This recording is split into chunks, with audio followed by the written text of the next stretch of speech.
નમસ્તે મિત્રો, આપ જોઈ રહ્યા છો ભારતીય જનસંદેશ સમાચાર। હું છું દિનેશ કુમાર બાબરિયા, ભાવનગર।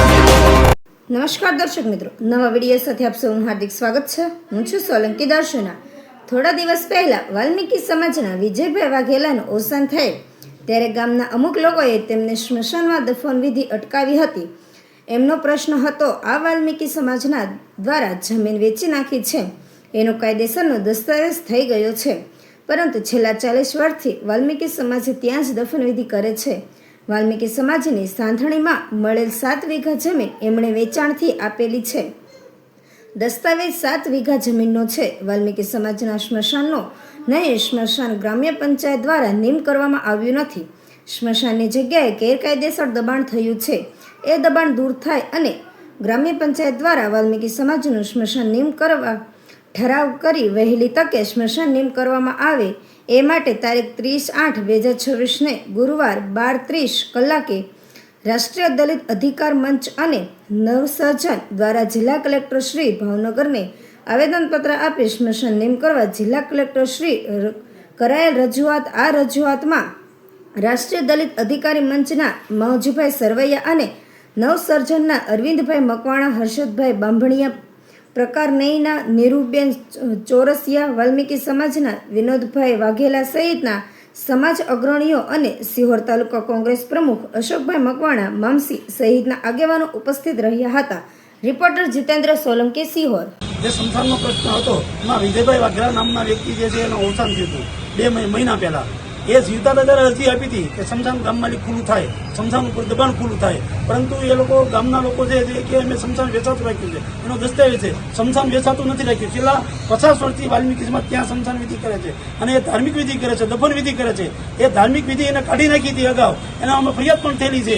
આ બાબતે કલેક્ટરશ્રીને અમે કહેવા આવ્યા હતા કે ઠરાવ કરી, ગ્રામ પંચાયતનો ઠરાવ કરી અને સમસાન જે નિયમ કરવાની જવાબદારી તલાટી મંત્રી અને સરપંચની છે, તો ઠરાવ કરી અને તાત્કાલિક નિયમ કરવામાં આવે।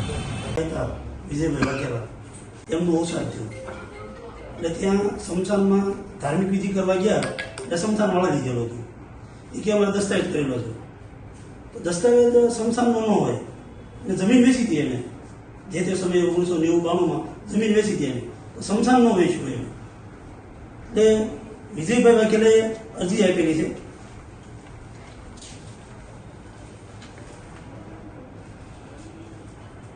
ત્રણે એ ભાઈ પોતે જીવતા ત્યારે સમસાન ખુલ્લું આપી દે અરજી, હવે ઓફ થઈ ગયા।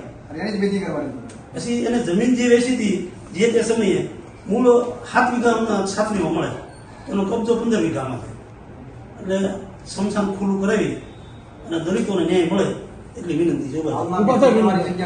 અમે જેસીબી લાવી ખૂણામાં ખાડો કરીને અત્યારે વિધિ કરી।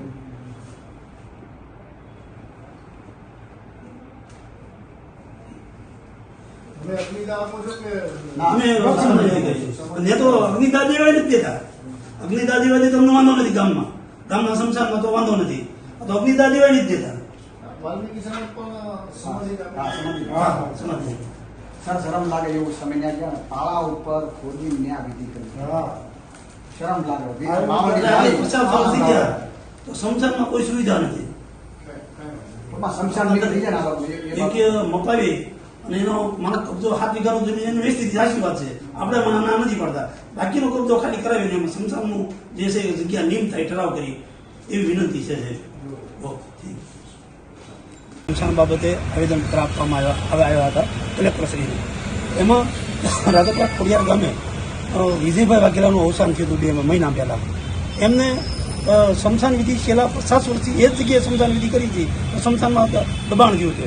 એ ભાઈ એમ કે અમે વેચાતું સમસાન લીધું છે, તો વેચાતું સમસાનનો દસ્તાવેજ ન થાય, એની જમીન જે હતી સાતણીમાં જમીન મળેલી હતી 7 વીઘા એનો દસ્તાવેજ થઈ શકે, પણ એ લોકોએ સમસાન જે છે એનો દસ્તાવેજ ન થઈ શકે। અમે કલેક્ટરશ્રીને રજૂઆત કરી છે કે સમસાન ખુલ્લું કરાવી અને ગામમાં ઠરાવ કરાવી નિયમ કરાવી આપવા વિનંતી। આ બાબતે અમે વારંવાર રજૂઆત કરી છે। એ ભાઈ મરી ગયા, એ પોતે અરજી આપી હતી 3 મહિના પહેલા કે આ સમસાન ખુલ્લું કરાવો। એ મર્યા પહેલા તો ન્યાય ન મળ્યો, મર્યા પછી એને ન્યાય મળે એવી વિનંતી કરવા અમે કલેક્ટરશ્રીને આવ્યા હતા।